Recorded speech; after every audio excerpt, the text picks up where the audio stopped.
What's up guys, and welcome back to another episode of the Realistic Career Mode. This is episode number 16. And we start today's episode with a brief look at the schedule for November. As you can see, 3 Premier League games against Burnley and Leicester away, and Swansea, newly promoted, at home. And also 2 home games in the Europa League as well against KAA Gent and Molde, the Belgian and Norwegian sides as well. Starting with the Belgian side, KAA Gent, coming on the back of our 2-2 draw against Manchester United in the last game, in the last episode. You can see all the November games in today's episode and a bit of December as well. I briefly touched on it in the last episode, but in this career mode I'm trying to do things quicker between September to January, as I always feel like these months are the sort of the slowest months of the year really. There's loads of football to be played and there's not really much at stake as you're just starting the competitions off as well. And I think I might keep that the same for my career modes that will be starting in a week's time or so, doing these months a lot quicker, featuring more games per episode and trying to get from the summer transfer window to the January transfer window in a lot quicker time. But into the game, we took the lead through Nelson Semedo, I believe scoring his first goal of the save as we went in front. But Gent would respond and almost win it with 13 minutes to go as well. That header off the crossbar as it eventually trickled behind for a goal kick in what was a 1-1 draw. Very tough game there, and had Gent won the game as well, that would have blown the group wide open. We'd won 3 straight in the Europa League to start the campaign off, but that draw there does confirm we qualify for the knockout stages because we're 5 points clear of both Gent and Molde. However, both teams still need to play each other on the final group game. Of course, they can't both win that one, so we have guaranteed qualification at the very least in second place, regardless of what happens in our final 2 games. But yeah, winning that game would have blown qualification wide open, so thankfully a draw is enough to send us through with 2 games to spare. But I still want to top the group anyway and try and finish undefeated. Still returning back to matters in the Premier League away at Turf Moor to take on Burnley. 7 minutes into the game, we see Raul Jimenez get yet another goal. 13th of the campaign now for the Mexican at number 9. You would have seen briefly before the match as well the goal scoring charts right now. Who's top of the charts? He's 1 clear of Harry Kane after his red hot start to the season. I got to make sure it's my mission this year. We don't just qualify for the Champions League, but we get ourselves a golden boot for Raul Jimenez. He missed out by 1 last season. I'm not letting him finish runner-up for the 2nd straight year. After a great start this season, 13 goals for the year. Good stop by Patricio in the first half, so we're still leading by 1. And early on into the second half here, 3 minutes after the restart, Johnny gets sent down left-hand side, pegs it back to Rafa. So nice passing from left to right. Sees Jimenez dummy the ball for his legs, Ivan Toney style, and then bang, smack it past Peacock Farrell into the back of the net and give us a 2-goal lead. Those Ivan Toney-esque dummies, he was known for that in my Sheffield United career. I don't use them as much in this FIFA as they're not as effective, but every now and then it can be really cool to sell your man like that as we double our lead, and once again it's Jimenez amongst the goals. So a brace for the Mexican, and with 22 minutes to go. Well, this was the moment you were waiting for when you saw the title of the video, but unfortunately I couldn't celebrate because directly after he smacked the ball in with the back of his foot, he just goes and picks the ball up and the animation starts for the sort of muted celebration. But a great cross by Johnny, our left back, and Raul Jimenez with the scorpion kick bangs it past Peacock Farrell for his hat-trick as well, as we get ourselves a perfect hat-trick for Raul Jimenez. One with his left foot, one with his right foot, and one with his head as well. And I guess that's why he celebrated like that, you know, picked up the match ball because he knows he's got it, as well as a champagne as well. 15 goals in the Premier League now for Raul Jimenez. That one the best of the lot so far. Absolutely glorious. But I will say this, I must be honest here, I do feel like, you know, those sort of skill goals, they seem to happen quite frequently. You know, I can't remember if it was FIFA 17 or FIFA 18, but there was like a FIFA year, or possibly even 19 thinking about it, where like it was really, really easy to score like bicycle kicks and flare type of goals.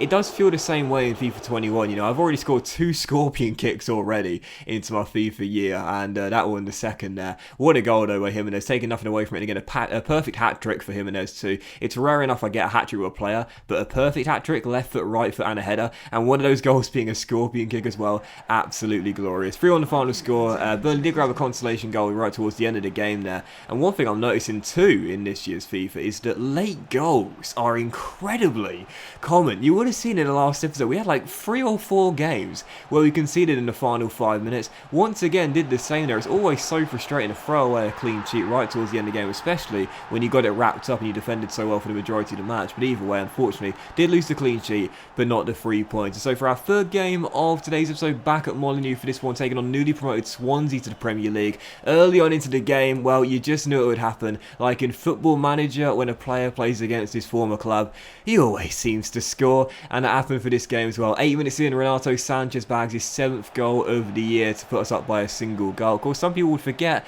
Renato Sanchez had a very short loan spell at Swansea at Liberty Stadium. Didn't do very well there, but he was on loan there. I think it was when Paul Clement was in charge of Swansea, because he had those Bayern Munich links. I think that's right. But still, Sanchez with a goal, 7th of the year.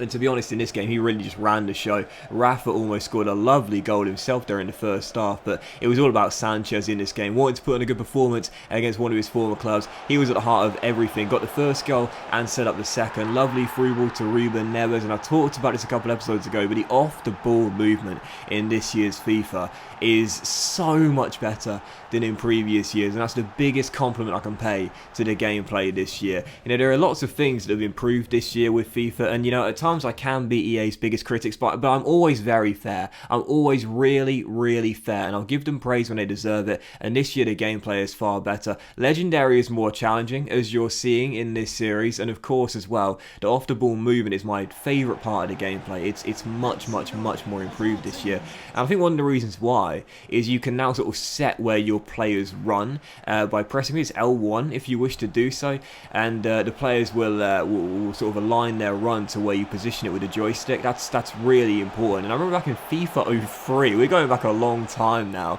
FIFA 03 used to be able to do that, and you'd see the yellow dots on the pitch to highlight where your player's going to make the forward run. They've started doing that again, and yeah, it's much enhanced the off-the-ball movement this year.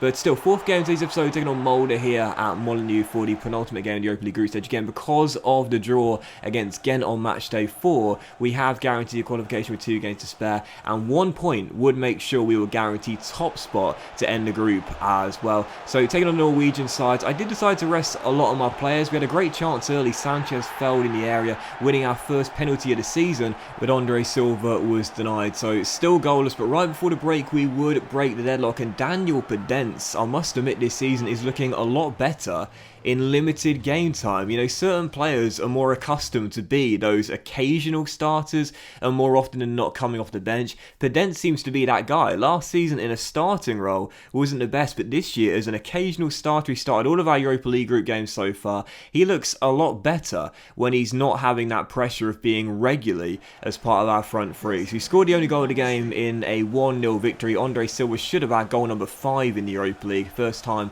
we had a penalty this season, but he missed it. But either way, 1 in the final score, and you would have seen confirmation there. 8 points clear of second heading into match day 6, where of course we will rest all of our players away in Turkey, as we've already guaranteed top spot. And so for our 5th game of today's episode, now travelling back to we're still in England. Now we're taking on Leicester away at the King Power Stadium, travelling to Leicester for this one here. Back to matters in the Premier League, aiming to keep our good little win streak going. Well, unfortunately, just 15 minutes into the game, like London buses, you know, all season long we've not had a single penalty. Now we've had 2 in 2 games. Unfortunately, this one was against us. Ferro trips his man up in the area. Yuri Tillemans converts from close range. The Belgian is absolutely loved at King Power. He makes it 1-0, and 24 minutes in, terrible starts the game. Kelechi Iheanacho, the former Manchester City striker, makes it 2-0 as Leicester take a very quick fire lead into this game. Awful marking once again from myself there as the Foxes double their advantage. So 2-0 to Leicester. Right before the break, we'll get ourselves back in the game. Now Renato Sanchez right now on a really good run of form, connecting with you-know-who as he converts into the back of the net to make it 2-1. So back in the game, we've battled back from 2 goals down before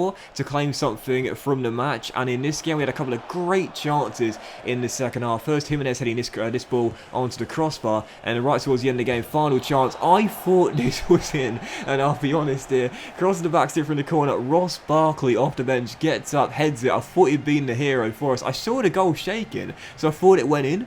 So I basically dropped the controller with one hand, fist pump with the right hand, and I was like, oh no, it went wide the post. I thought it went in there, and Leicester held on for the win. So final score 2-1. Our undefeated streak is over, courtesy of Tielemans, who ran the show, really, the Belgian, through the middle of the park, and I hear Nacho, as we so almost got ourselves a win there, which would have put us into 4th place. We haven't been in the top 4 for quite a few weeks now. We're approaching the halfway point of the season. That win, had we got it, would have put us into a Champions League spot. Instead, we remain outside of it right now, still clinging on to one of the Europa League spots, 5th, 6th or 7th. So yeah, of course, this season the board said finish in the Europa League spot. Officially that is 5th, although as we know, 6th and 7th can give you it. Of course, we ended up finishing in 6th last year, but to me, I'm not going to be satisfied unless we finish in the top 4. I think we've got a good enough squad to do so. Yes, we're the outsiders, no doubt about that, but this season, what you'd notice as well from the games you're seeing and the league table as well, as Renato Sanchez continues his incredible run at the moment, another goal there heading in,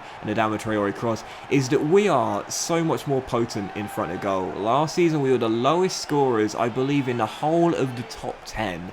This season, I think we're the 3rd or possibly 4th highest scorers in the division right now, and we are just so much better in front of goal. Jimenez, as we know, still leading the way in the race for the Golden Boot right now. Sanchez has chipped in with, I believe, 9 goals already in the Premier League, and as we know, these two are our best players on the pitch, both off the tremendous starts this season, and I think if we can keep this pace up in terms of games where we continue to score multiple goals in the same match, then there's no reason we can't finish in the top 4. If we could finish in 6th for last year and only be a few points off the top 4, despite having the lowest scoring record out of the top 10, then there's no reason why we can't be in the top 4 this season if we continue to bang them in on a very consistent basis. Morgan Gibbs-White made it 3-0 in this game against Brighton, so great start to the month of December here with a big 3-0 victory at Molineux on the back of the loss away against Leicester. And again, you know, defensively it is true, despite ironically getting a clean sheet there, we have been much worse this season, there's no doubt about that. We haven't kept anywhere close to as many clean sheets. I highly doubt Patricio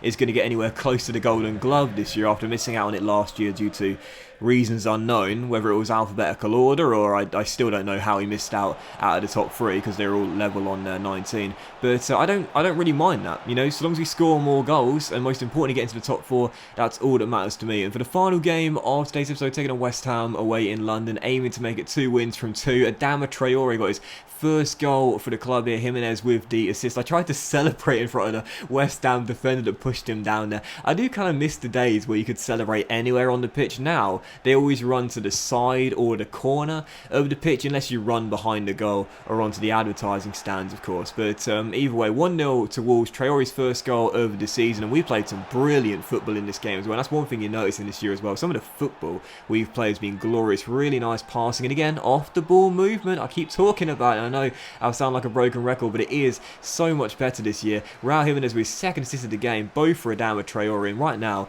I mean, these two are looking so good as part of our front 3. Rafa is looking impressive in his debut year for us as well. I really wanted to get Traore's first hat-trick of the series as well. He got his first 2 goals of the season. I rounded Darren Randolph there, but took it far too wide. But Adama said, you know what, as much as I'd love the match ball and get yet another goal, I'm not known for my goals, I'm known for my assists. I had more assists than anyone else in this team last year, and that's the way it started this season off as well. Dings into the middle and repays the Mexican after he assisted him for the first 2 goals of the game. Final score 3-0 Wolves, and back-to-back 3-0 victories here to start December off, and again a sign that we are much more potent in front of goal. And I believe, touch wood, fingers crossed, we can keep this up for the remainder of the season. Even if our defence has taken a hit, we will be able to get ourselves into the top 4. Approaching the halfway point, only 1 point behind Manchester United, and we have the better goal difference record as well. Long way to go though. But that was this episode of the Realistic Career Mode, guys. So big thank you for watching. If you have enjoyed it, and if you have enjoyed today's episode, then please do drop a like.